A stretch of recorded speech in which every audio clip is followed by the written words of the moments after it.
na petit frère to bandai ko vanda bien na ndeko ya maman po to koma bengeka maman po enda tikala maman na biso. OK. Bande ko na biso mibalo to zaina ba ona ndako grand frère na biso ya liboso to zai kisoki ndeti po nga ndola na salon petit frère ndola na ba ona chambre ya bana mibali zai ka deux chambres. So na la na salon mona so ndeti totalité vesili ba nyos ba kotinga na tika na salon mona yefo aya kuluka nga na butu. Eko ya koluka nga mona zo simba ngai na butu. Yo kipe. Na yo kipe mona na lamuki. Après. So na lamuki nga na tuni o sabu epona nini? O te na ko ese loko nga aya ngona o lokota. Nga na bi ça va pour mes atis. Quatrième fois sous nga mona ngo za clarté. Na meki ovandi sa maman na ebisie abina nga o yo makambo lingo banda na katanda ko yo za mutaliboso vanda ate. Oye a obandolo bakeba na nga bazo mwana nga zo luka yo olingo bebisa réputation bana nga so lingo banda makambo awa no benga na bino boluke sika boke. Epe petit frère alala kana yena butwana Yesu sa bandi oluka nga makasa lukinga force nga na makasi nyoso ti ayo bimananga tanga bimina ngai eleki tongo etani na vandisi petit frère na ebisi eta mambe komelinga tala boye photo bima yes nga ya so to bimi awa to kende wapi ti na yo vandisa maman na ebisi mama ta bokende matanga ta mambe komi na sima tala boye na mona ya bokende ki me ya zongaki ayeta mamba sali boye esinga yo na monyo ali ozo kenango o memisanga ngambo wana posa bayi na ngai liko na yo ngana ebisi na posa bayi noti na zo biso makambo ezolika na kata ndako oyo zo yeba tabi esimba te lokola ebandi boye bobi makana ndako bokeluke sika bovanda après siko tangu eleki ayebisi biso photo bima na kata ndako ngana petit frère na expliquer kamara na nga bi siko moi makambo na ndeko yebisa yo moi siko ndenge makambo ekomi siko to sala nini yo po yebi biso papa ninga zala papa loba makasi soki na bina yamba o boye boza pena petit frère déjà so na bina yamba o na état ozana ngo papa ondimate si c'est comme ça so lingo panda pa biso il faut olongola eloko ozana ngo po papa ayamba yo pour makambo wana leka yaya bayaka kosala siko sala ezate biloko nyonso bayaka oteka mbongo mpe ezala lisusu te moya banda oteka ezalaka te tanga na boyi nazala lokola bayaya oyo baza na balabala basimi bamashete to baamela babiloko makasi nga na bo nazala bongo landanga baoyokanga na boyi na boma mutu aza kati na nga po nga pe mama na nga ndima akobotanga na ndimi akochaka bitumba moko liboso ya bato wana po akréer bango instabilité akréer bango détournement ya destinée.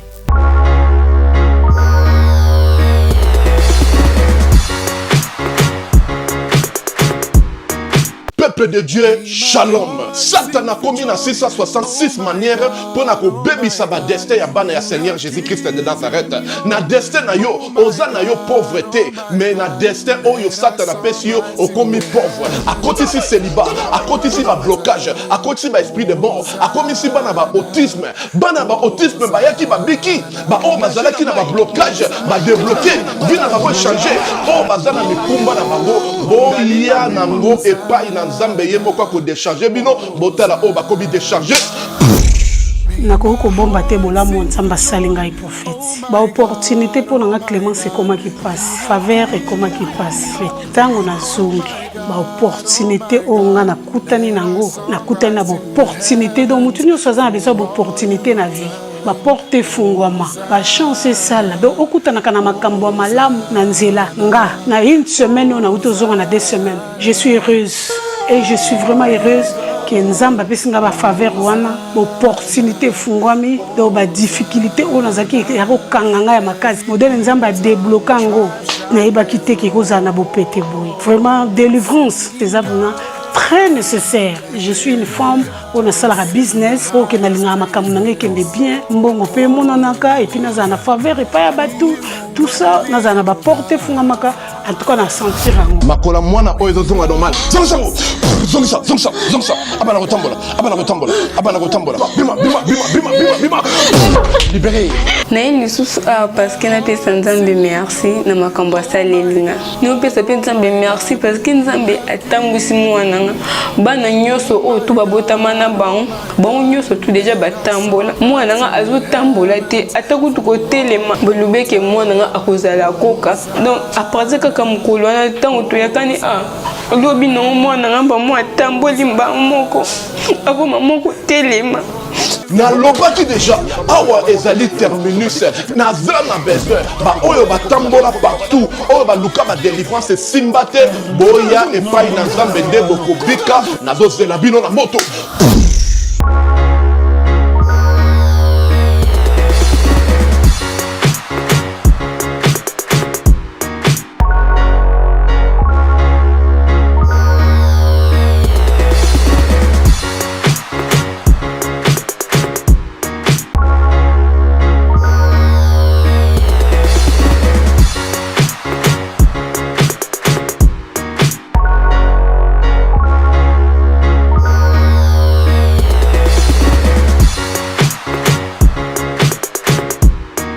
Mesdames, messieurs, bonjour et bienvenue sur votre émission, sur votre chaîne, voulais dire, sur Bisso Télévision, la chaîne qui vous ressemble. Un grand merci à tous nos abonnés. Oyo Bandima Bisso, Lolenge Tuzaleli. Un grand merci tout d'abord na sponsor Nabisso officiel. Son nom c'est Jésus-Christ de Nazareth, c'est parce que c'est lui le sponsor officiel de cette chaîne ainsi que cette émission. Bravo Jésus-Christ. Je dis encore un grand merci na Fondation Maman Denise Nyakero. Mapona Mibandi, élection pe bandi. Peuple congolais n'a reçu un abus surtout fongola miso. Parce que bateau yo soit disant ba député national, tope bateau toponaki, est-ce que basali Moussa Malam? Voilà, ba carte PA na mboko tebite qu'est-ce que se passe? Mapona Mezali, mais ba carte ngo bilonga bateau ezati, to voter le lengenine. Ah, nzamenda yebi. Ngai, je soutiens notre président Fatou Béton parce que c'est un peu ça sous temps. Pour être à ça la misala nenge sengeli. Oui, on était les kangai. Naza politicien mais na lobby, c'est mon avis. Voilà. Un grand merci aussi na maman exaucé patience. Il y a possible occasion tout comme bakolo mapango à travers terrain na ya koteka na bibwa. Ndena na baraka ilamba ibebaka mutu kokosa l'accident. Okolia okomela mais lobby to yebite oyo kokoma la future na yango mabele eza iloko moko ya malamu oyo ata ya kolia ezalite oloni mwa temela sima ya ndako na tongo buki mwa fufu ezali olambi olie bana balie mwa likayabu batombe sidi journée leki donc esengeli to yeba kotika bilembo awa na si otiki mwa lopango moko lokosala te bana ba okelela te na pesi mbote na maman Sheila Mwanda depuis États-Unis ainsi qu'à son mari Pasteur Stani, un grand merci à vous pour Moutouma Malam, pour Bolingoza, chez Bisso Télévision, ainsi que le peuple congolais, nous avons la émission. Ok, musique, au sommet de ce micro, mais malgré tout, nous avons noté, nous avons coma. Voilà, mesdames, messieurs, je commence cette émission. Ça fait très mal. Comment le Makamboui Koleka, Namboka Nabisso. Ça, c'est quel pays? Il y a des choses qui se passent ici, Sengeli. En tout cas, chef de l'État, ce qu'il y a ngai na kokeno kota na ina solo naï parce que c'est anormal. Makamwele kara na mboko yo nanu na mwana bamboka muso esala maote.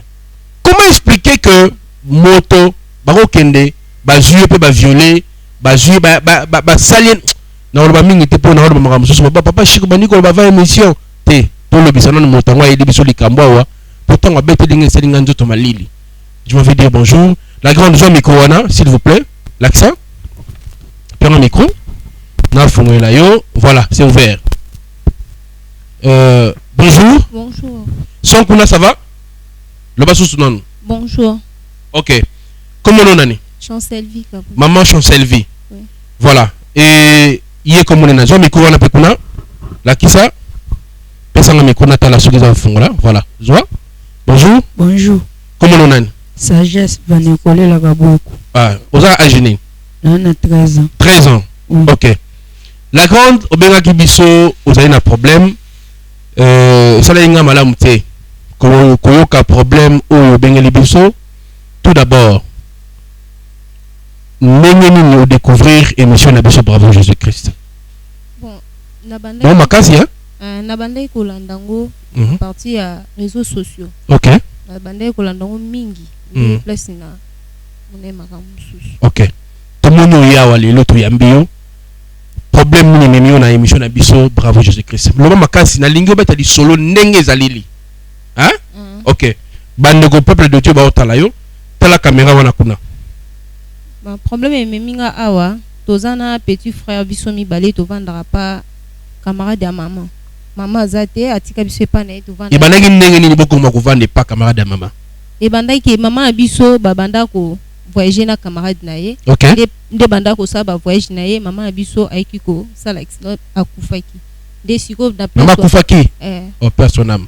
Après tant akufi. Nde biso to eko tika la pa ndeko camarade ne alobaki biso moye to kende ezate po amesana ki diana mama akomaki ndeko na ye biso to tika la pa na ye malamu amona ata biso amona ata ndeko ne pa na biso nde azwaki ngana petit frère to vanda pa na ye camarade ya mama tant maman sala accident bano voyager na ye OK tant maman sala accident akufi accident au salamaki wapi na nzela ya Kisanto et azali na grand car et to ça mainde na grand car banda ko bima Kinshasa mama Kinshasa accident mama kufi tant mama kufi wala bino tant mama za bombo bozaki wapi to banda ko vanda na Benteke to banda futi na mama na Benteke OK et bon papa za wapi papa biso azaba kota ngidinga nde wapi Congo Central ka kuna otaki santu na kati papa na mama bazali sont ensemble te bakabona ki déjà OK papa ne avaneli kuna OK papa comment nani pesa mbote pa ota l'émission babete li solo pesa ina mbote bonjour papa Médard okopesa message ni bon na pesa ka message obso to zanango na problème e komelinga na bisika oyo na bandai ko vanda na petit frère to bandai ko vanda bien na ndeko ya mama po to koma bengeka mama po yenda tikala mama na biso OK to bandai ko vanda na bien azaki pe na problème na biso te to zue pe problème te bandeko na biso mibalo to zana ba ona ndaku grand frère na biso ya liboso to zaki soki ndeti ponga na ndola na salon petit frère ndola na ba ona chambre ya bana mibali zaki ka deux chambres so na lali na salon mona so ndeti totalité vesili ba nyos ba kotinga na tika na salon mona yefo aya kuluka ngana butu wala nani mwana ya camarade mama bazana bana boni azana bana 5 bana 5 ya mubale na âge ni oyo no salon nini mais quand on expliquer na muzendo azana ya 1992 ye mubale mwana 1992 OK et ba no tango tika na salon ado salon neni abande ko ya koluka nga mona zo simba ngai na butu yo kipe na yo kipe mona na lamuki après na lamuki ngana tuni o sabo epona nini o te na ko ese loko nga aya ngona o lokota voilà comment ils été OK au premier jour ka bongo deuxième jour c'est répété sous troisième jour na tuni ngana bi o sala boye pona ni pona o sa mamba bo ngana aleki na yo olingi nini pona ngona lingi loko te ngaso moni ngana yo ko lukiso mona o simba bon c'est que eloko nanga ko ngala ko sala onyo zande kunanga to koma de afami ngana bi ça va pour mes até quatrième fois sous nga mona ngo za clarté na meki ovandi sa maman na ebisie abinanga oyo makambo olingo bana na katanda ko yo zamuta liboso vanda te bato ebele ba leki atoiki makambo tende nini yo oye a obandolo bakeba nga bazo mwana nga zo luka yo olingo bebisa réputation bana nga so olingo banda makambo awa no benga na bino boluka sika boke eselenga mwa kubanga na vandi e bande ko se répéter ka mu comme souvent on se baki matanga na tel kanga na petit frère po azala er moko mona kinda ko toka ni ba mai na ba chantier ya bato batonga kana mona bazui ya keto ka bidon 1000 francs tipo quoi mona zongi ni po aotanga pete mu comme susu na ala nda ko aotanga te OK évoluer nan mu comme susu to vandi boina butu ba on fo baki matanga ya famille biso tika na petit frère aisi yo fo kota na chambre ya ba mi baloke kolala po na chambre na mutazate tika grand terre là na salon et pas côté la chambre à quelle là bon ba kina bon matin biso to tika na petit frère na vani pe na salon na tali TV sili na côté na quelle là na mitandika na salon na lali to comme il faut ba presque ba 23h boy na tala mutabeti porte na tuni nani ongai na kina fungu na tuni bo zongi ote na zongi te na yozo eloko na ndaku na zo zonga matanga ngabi ça va prendre mes atinga c'est so ningo kendo senga sina kanga porte na zongi na ngana pongi ya olala nande pe petit frère alala kana ye na buto na Yesu sa bandi olukanga makasa lukinga force nga na makasi nyoso ti ayo bimananga tanga bimina ngai eleki tongo etani na vandi si petit frère na ebisi eta mambe komelinga tala boye photo bima yes nga ya soto bimi awa to kende wapi nga na ebisi nzamba osunga naza chantre l'église na okena okutana na pasteur na oyebisa ye en église ni to sambela na APC esinga ya tikaka makambo oyo koyebisa bango te poso oyebisi bango so babengani biso to ana esika ya ko kende te tikaka makambo nga biso na tika ngo boye continuer ti wapi ya binanga te ya koloba te so lobi tozanga esika okende tikaka to vanda nzamba osunga biso lokwa pe okanga suki nzamba osunga ka komona to mona esika to kende nga bi te fona loba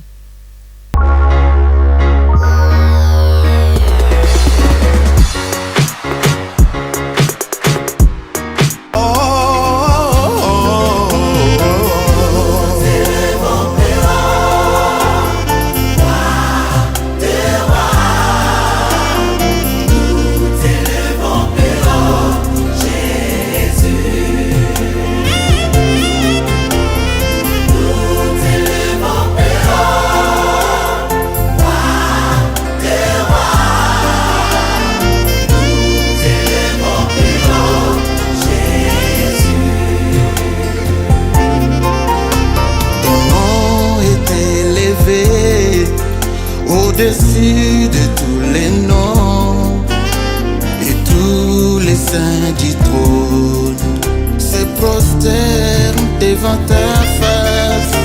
Jésus le grand vainqueur, il a tout accompli et nous les rachetés, nous proclamons sa victoire. Il est puissant.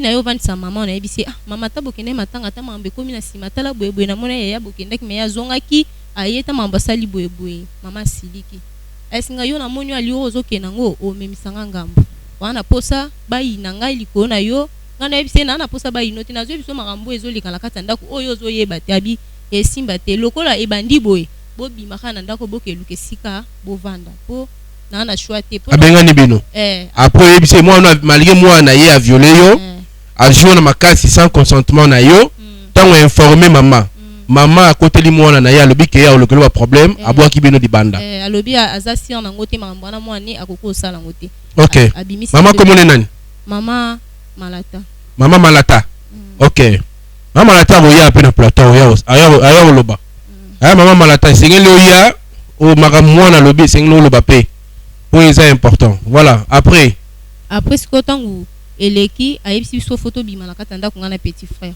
nande pe to bimaki na kepa camarade na ngana meki ko expliquer camarade na nga bi maramba boeza bien te esinga fo to porter bango plainte ngana ebisi na minute oyo nazana eloko sala te po nazana lisungi te mto sunga te chance ko sa bongo te mambo sala ya maramba soni boeza bien te soko yebe bongo ndaka fo esanga na bite to tika na ndenge na eki ovanda pe to vandi na petit frère comme moi 2 jours 3 jours nanda kwa ba camarade na biso na to vendre ti une semaine 2 semaines na yo comme se sentir bien te na expliquer camarade na nga bi siko moi makambo na ndeko ebisa yo moi siko ndenge makambo komi siko to sala ni yo po ebi biso papa ninga zala papa loba makasi soki na bina yamba o boye boza pe na petit frère déjà so na bina yamba o na état ozana ngo papa on dit maté si c'est comme ça so lingo vanda pa na biso il faut olongola eloko ozana ngo po papa ayamba yo na ebisie makambo ngana na sala ngote pe na otika la osala ngote soki vraiment ya solo na kondima na nyokwama na ngo mena otika la kosala ngote bo suko pe awa esimba te mo vanda pa na biso ezate po na ozadi ana petit frère eza Charles na yo lisu na mukumbe esimba te soko oza d'accord ya kolongola ovani so oza d'accord te wana boluki esika na petit frère bokinga na ebisie esimba te na sala ngote pona na sala ngote na ondima na nyokwa makutu nzambe likola monike na nyokwami so na obota na boti mais so esinga na ketika ta mwana na orphelin na baboko la ekuna mais nzambe likola monike na botaki na ndimi ko ketika ta mwana esika mobe o sava pour mes na nde to bimaki toza libanda yo na ageni na kokisi dia 28 ans 28 ans OK yaya zona micro otanga raté pour nani pour makoki ezate depuis makambo wana eleka yaya bayaka kosala sikoyo basala eza te biloko nyonso bakoteka mbongo mpe ezala lisusu te moya banda koteka ezalaka te depuis wana na ntango ya lisusu yango naosenga mpa bato motema mawa basunga ngai mpona banda kotanga na boyi nazala lokola bayaya oyo baza na balabala basimi bamashete to baamela babiloko makasi ngai na bona azala bongo ngai nasengi mpa bato mitema mawa basunga ngai natanga nasilisa kelasi mpo lobi nasunga yaya na ngai. Ok, maintenant na makambo eleki wana est-ce que makambo yaya koloba eza ya solo ntango ayebisaki yo osalaki ndeni na ebo nga sikoyo eloko oloba ezalaki te mpo na nanga mwana moke makambo oloba ezalaki te. Ok, depuis mama akenda okokaka ndeni esalaka kaka mpasi na motema. Mpasi na motema. Olobi basonga ozonga kelasi soki na classe ni na passé 3e des humanités. 3e des humanités. Ok, bandeko ba bolingo nga nalobaka bolamu epolaka te nasengaka mpe bamillion te nasengaka mpe baautant te s'il vous plaît. Ngai esalaka nga mpasi komonake biso bachrétien tokomona ndeko na biso chrétien konyokola tokai maboko mais comment expliquer bato oyo basalaka basoloka bato mita mabe bandoki basala balinganaka soki ndeko na problème bayeba intervenir. Comment expliquer ngai na cette émission des gens babiki à travers cette émission. Il y a des gens oyo bazui le biko à travers cette émission. Micro ya pas ma dépôt na senga bien sûr que Thomas Oto yebisanga mutu moko atini mbongo. Donc on peut remercier à travers cette émission. Mais et ça répond à 2 micros. Et c'est dans 6 micros. S'il vous plaît. Tout ce moment na o ne fût-ce que pour ces petits ici qui a besoin. Bon maloba o alobi na bosenga na tanga na lingina comme lokola bato. C'est très profond. S'il vous plaît. Nana bosenga na yoka que moi nous abani kelasi. Atanzame na likolo na osenga nzame moi nous tanga kelasi. Parce que ça fait très mal de voir que pa maman o aneko sunga bana o asa susute akufi na accident. Tala mokili ndenge ezala na makambo nango. Bana o batikali na maboko ya soit disons une maman azo ba importance parce que bano baba na été. Tout soutenir bana o. Maintenant, on s'est retrouvé dans Zemi dans l'âge de Yamboula Boni, ce qui combien de mois? Déjà un mois. De yo le bureau longolate okobota. Malgré ta copine na senga kiyo o longola Zemi. Mais non, il a ni ememio awa yo senga nini na émission Bravo Jésus-Christ. Elo ememinga awa na yo senga lisungi. OK. Po nanga moko na kokate. Na yo senga lisungi na batu ya mawa o ba olanda nga ba yo kanga na boyi na boma mutu azakati nanga. Po nga pe mama nanga ndima ko botanga. Na ndimi konyo kwa mandenge muninga proposer nga to sala na boyi. Na ndimi atanzambe likola mona ke na nyokwami me na bimisi mutu azakati nanga. Soki esenga na tinda ya te sika moko ata na ofina ke kovanda. Wana ndeza suwe nanga po na shwate. On a aussi la batama ba sunganga ata ne sika ekolala. Vous avez la place à molala te. On est sika olala te. Oh là là, c'est grave. Vous avez un numéro de téléphone. Numéro de téléphone les amis. Banana plus 243 plus 243 89 032 38 75 75. S'il vous plaît, tobenga mwana mwasi oyo. Ata la place à molala te. Ba bengani e pas camarade de maman na bango. Place meilleur ami na ya azwa kiye tango yoki sangwa Zemi ya bangi pe ba parents il a appelé les kanisa que nous la Zemi mais cette fille cette dame a boy kolongola Zemi alors non non moment noté entre temps Thomas Fabien Kota abi na kolongola Zemi te na bota na souffrir pour na pesa bomoyi et là on a esalinga passe abi na kolongola Zemi ote et sengli na bota lokola maman na nga asipotaka ngai tango za na Zemi. Et c'est là pour ça paye vu na mona za na libomunaye. Et maintenant le garçon a tué Zemi. Ni yo ko batala caméra wana na ningo solo na ye en tant que moi si parce que un jour a on réclamer moi na o. Na yebi biso wa congolais to misu to moni congolais aza mutema mabe puis aza misu gwa. Lelo wanga ni Zemi a violé moi na bato chez Zemi. Mais mukolo ezali après 10 ans a ko réclamer moi na o moi na ngai. Nzambe pas mutu nzambe. Et là on a se na nzambe tout c'est pas ici bas. On me place à qui on a Zemi kanga bota susute. Tant bon susute yo releng. Je suis venu réclamer mon fils. Jour à no benganga, jour à no benganga au moins né to fouetter. Na ningo banali lo bamoko. Ilobara no yebisae pe na osengela ya tapa nzambe alimbisa ye. OK. Nzambe alimbisa ye ayokela ye mawa.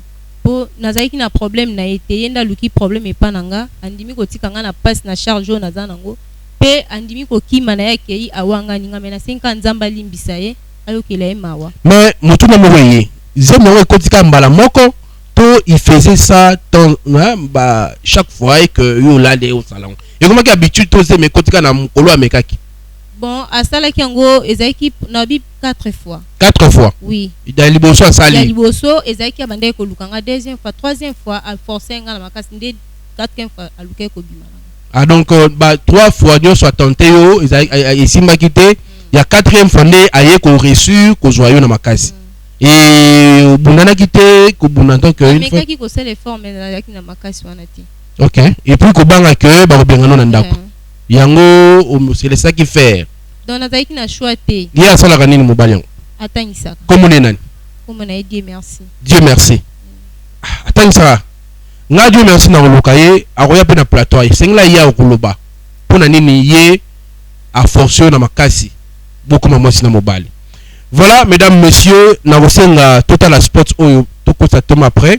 Total sport et puis on se retrouve pour la suite de cette émission. On y va.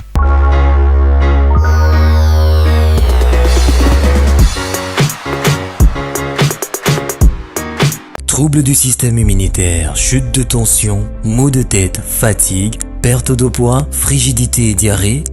Dites adieu aux inconforts et retrouvez une nouvelle jeunesse avec une tasse de Maxi Bien-être au quotidien. Une solution bio composée de plantes traditionnelles, 100% naturelle et reconnue pour sa vertu. Une formule adaptée pour hommes et femmes. Depuis plus de 10 ans, le Maxi Bien-être Café renforce le système immunitaire, restaure la fatigue physique, améliore le sommeil, aide à stabiliser la tension et la glycémie, nettoie les reins, soulage l'hémorroïde et la constipation. Chez les hommes, le Maxi Bien-être restaure le dysfonctionnement sexuel, l'impuissance et l'éjaculation précoce. Maxi Bien-être est disponible partout dans le monde. Passez vos commandes sur www.maxibienêtre.com.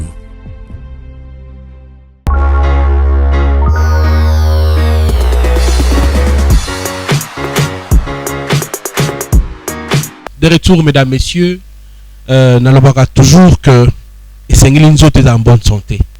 Nous sommes en bonne santé. Vous me l'avez café, mesdames, messieurs, je suis avec Thomas Fabien sur ce plateau. En tant qu'homme spirituel, un homme de Dieu aussi, par rapport à Makamwe Koleka, la vie à Bandegona Bissomi Balé. Papa Fabien. Papa Chic. Makamwe Koleba pour na Kaya Bandegona Bissomi Basalia. Merci beaucoup, Papa Chic. Parce que Nayoki, histoire et Abandeko, et ça li passe mingi. Tellement, on y nakati ya vie oyo. Diable tellement soit monique et mutu azana avenir ya malonga. Akochaka bitumba moko liboso ya batu wana po a créer bango instabilité, a créer bango détournement ya destinée. L'histoire ya bandeko na biso et sali pena pasi mingi. Sali pasi mingi. Normalement c'était prévu que nazala boyele lote mais tant on a yoka ki appel pour na likambo nde omoni na se dépêcher ki nde omoni na yebolo. Ndeko wana ya mubali aza mutu mo esengeli nga ko tupona nga ba eskize nga pona ndenge na zoloba esenga pena il faut akangama na premièrement. Okay. Na yebi ke eza makambo na koloba te en tant que musala nzambe ndenge to senga ko luka kimia ezala mais ezo senga ke faut akangama parce que tant on a landi di solo ya ndeko omona ke ba para ya ndeko mobali ba yebi makambo wana parce que komona nyonso omona ke pa mama azo sala beaucoup plus ko couvrir mwana na ya mobali po tomitona na tabiso moko sur base ya nini ndeko mwasi akokosela ndeko ne mobali ke akoucher na ye po azana posa ya bomengo bazana ngona ndaku ye a hérité na ngoto ndenge donc eza iloko moko mona ke parce que tant on a solo ina na yoka yebisinga ke ndeko mobali ça fait un temps où azomona esute depuis a annoncer likambo na ndako ndeko mobali azali soute abungi mais pareil ya lolenge ni mwana bungi ça fait ce qui 4 ou 5 jours azomona te avandi pe kimia.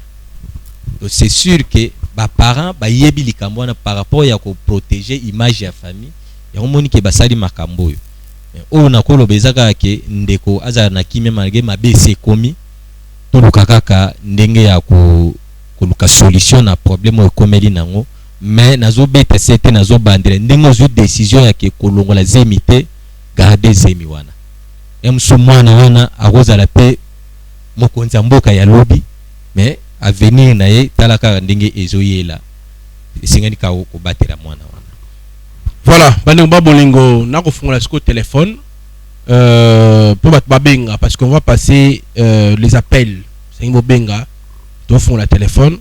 Entre temps Thomas Fabien yaya liobani ya suko ko lobana bato pona fungola téléphone bat babenga pe so na bango bato no ba question.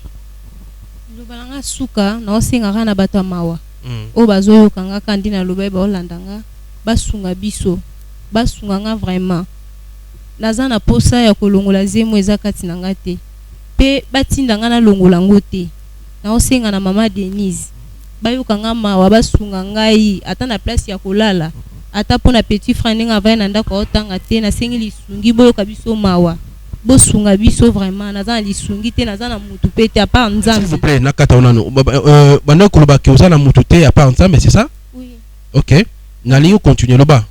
Naza na mutu te apa nzambe na osenga na ba chrétien o basambela baza na mutema mawa bayoka nga mawa basunga biso ata na place ya kolala naza na posa longola zemi o te na posa obota mwana ngai naza na posa na mona ye soki esenga na tinda ata na ofenda baboko lela ngai mais na bimisi na mukinzamba mona ki na bota ki ye naza na posa longola ete na osenga lisungi basunga biso.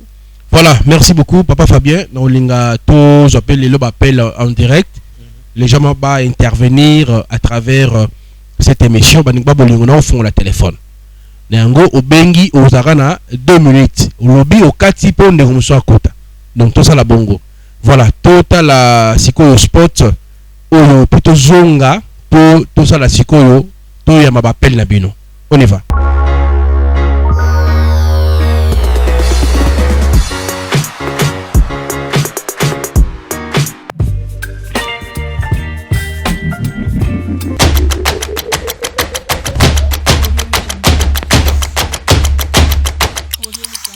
Selon Matthieu 25, 35 à 40, la Bible nous dit: j'avais manqué où dormir, tu ne m'avais pas donné où dormir. J'avais manqué à manger, tu ne m'avais pas donné. J'étais en prison, tu n'étais pas venu me rendre visite.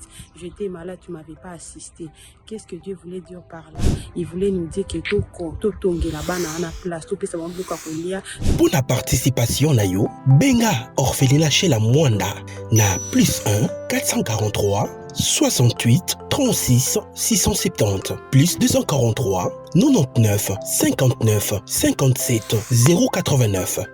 Tout sunga bon era malade, tout soutenir bango na l'école, tout soutenir bango na nyonso bien aimé dans le Seigneur. Nzamba sunga biso ton na yo, libaya na yo, sima na yo et construit place ba président bakola la ba ministre bakola la ba pasteur bakola la et ba serviteur de Dieu ba servant de Dieu bakola la bazana balabala nazo bonde la biso nyonso tout tient la main dans la main pour tout construire place on a nzamba kozwa lokumu. Alors je voulais vraiment annoncer à tout le monde de la bonne volonté de les faire pour la gloire de Dieu. Que Dieu vous bénisse.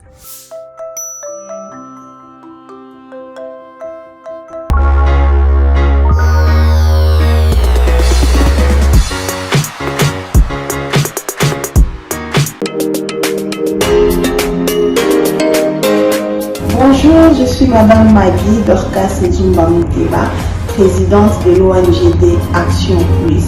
Nous avons eu l'engagement de créer cette ONGD Action Plus suite aux multiples injustices socio-culturelles que nous avons eu à observer. Entre autres, la marginalisation de la veuve par la belle famille, la discrimination de la jeune fille par la société, la non prise en charge des personnes vivant avec handicap. C'est pour toutes ces raisons que nous avons mis en place des projets, des programmes et des activités, tous réunis au sein d'une structure que nous voulons bien appeler ONGD Action Notre vision est de donner les sourires aux personnes vulnérables.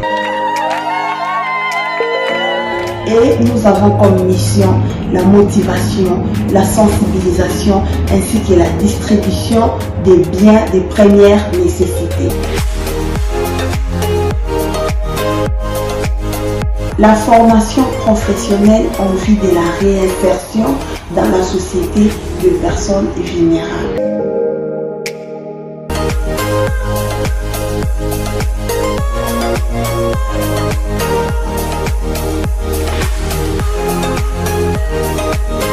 Nous en appelons donc à la conscience ainsi qu'à la bonne foi de toute personne qui aura l'occasion de nous suivre, de bien vouloir assister ces personnes vulnérables par vos dons, contributions et autres. Heureux celui qui s'intéresse aux pauvres.